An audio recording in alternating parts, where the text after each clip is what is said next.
Évangile de Jésus-Christ selon saint Marc, chapitre 8.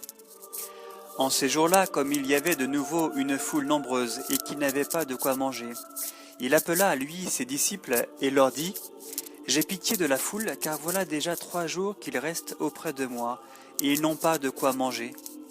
Si je les renvoie à jeun chez eux, ils vont défaillir en route, et il y en a parmi eux qui sont venus de loin. » Ses disciples lui répondirent : « Où prendre de quoi rassasier de pain ces gens, ici dans un désert ? » Et il leur demandait : « Combien avez-vous de pain ? » « 7, dirent-ils.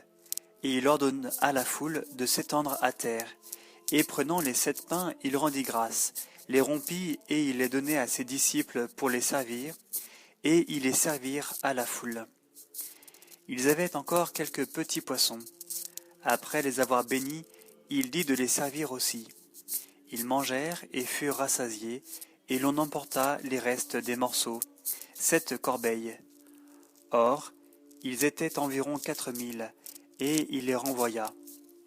Et aussitôt, montant dans la barque avec ses disciples, il vint dans la région de Dalmanutha. Les pharisiens sortirent et se mirent à discuter avec lui. Ils demandaient de lui un signe venant du ciel pour le mettre à l'épreuve. Gémissant en son esprit, il dit : « Qu'a cette génération à demander un signe ?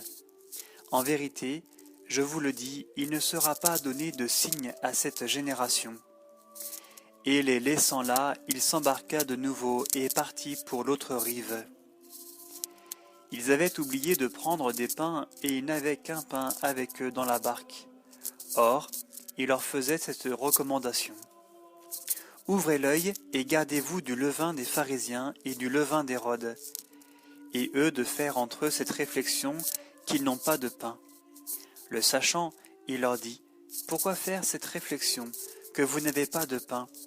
Vous ne comprenez pas encore et vous ne saisissez pas ?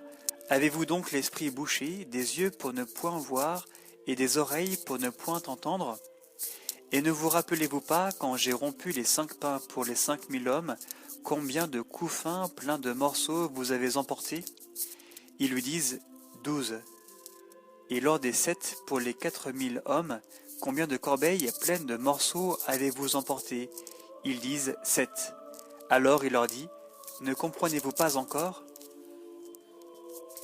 Ils arrivent à Bethsaïde, et on lui amène un aveugle, en le priant de le toucher.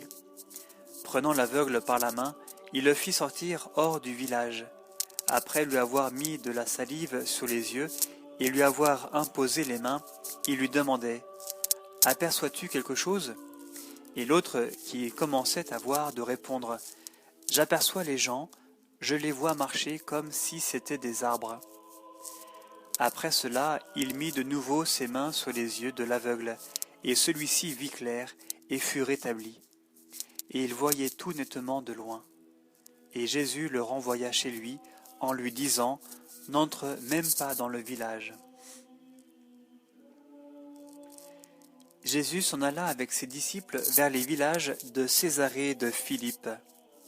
Et en chemin, il posait à ses disciples cette question : « Qui suis-je au dire des gens ? » Ils lui dirent : « Jean le Baptiste, pour d'autres Élie, pour d'autres un des prophètes.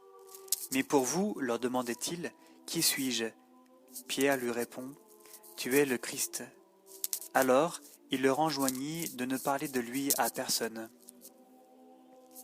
Et il commença de leur enseigner : « Le Fils de l'homme doit beaucoup souffrir, être rejeté par les anciens, les grands prêtres et les scribes, être tué et après 3 jours ressuscité. » Et c'est ouvertement qu'il disait ces choses. Pierre, le tirant à lui, se mit à le morigéner. Mais lui, se retournant et voyant ses disciples, admonesta Pierre et dit : « Passe derrière moi, Satan, car tes pensées ne sont pas celles de Dieu, mais celles des hommes. » Appelant à lui la foule, en même temps que ses disciples, il leur dit : « Si quelqu'un veut venir à ma suite, qu'il se renie lui-même, qu'il se charge de sa croix et qu'il me suive. Qui veut en effet sauver sa vie la perdra, mais qui perdra sa vie à cause de moi et de l'Évangile la sauvera. Que sert donc à l'homme de gagner le monde entier s'il ruine sa propre vie? Et que peut donner l'homme en échange de sa propre vie? Car celui qui aura rougi de moi et de mes paroles dans cette génération adultère et pécheresse, le Fils de l'homme aussi rougira de lui quand il viendra dans la gloire de son Père avec les saints anges.